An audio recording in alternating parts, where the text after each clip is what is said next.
Magandang buhay, kabamba! Isang masarap na almusal ang aking isi-share sa inyo ngayon. Ito ay ang tapang kalabaw. Kaya tara, samahan mo ulit ako dito sa aking kusina. Manood, matuto at mag-enjoy.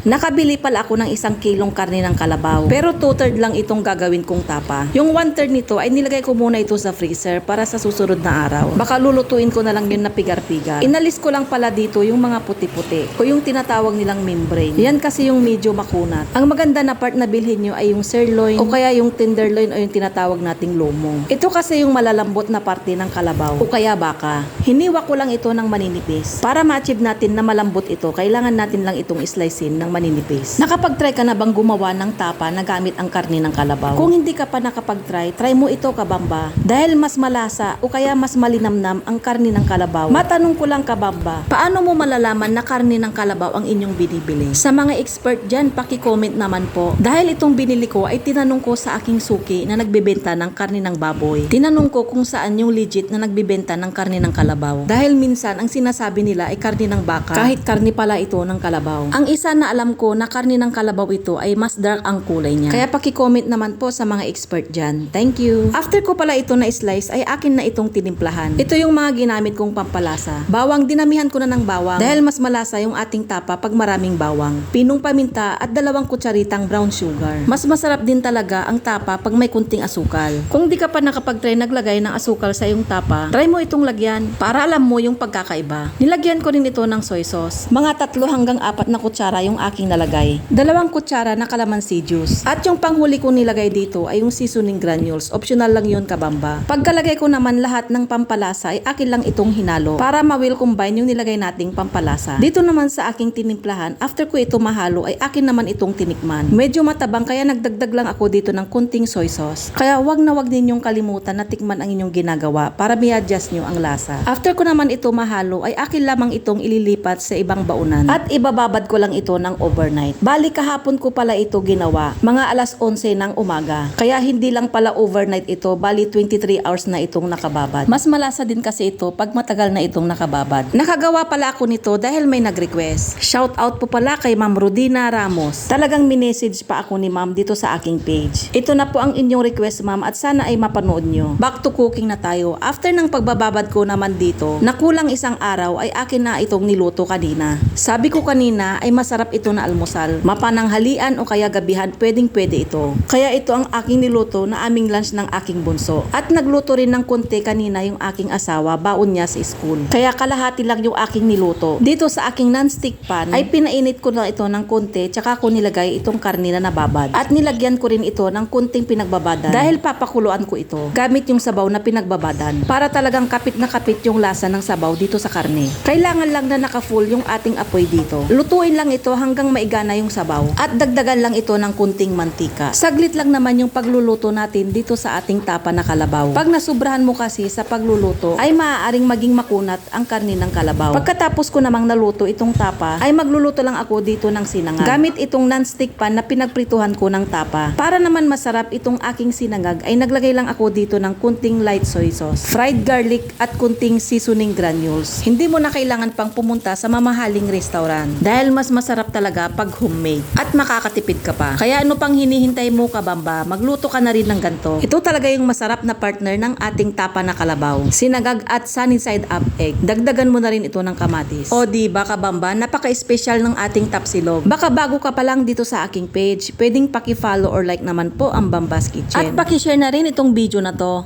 Salamat sa panonood, kabamba! Hanggang sa muli!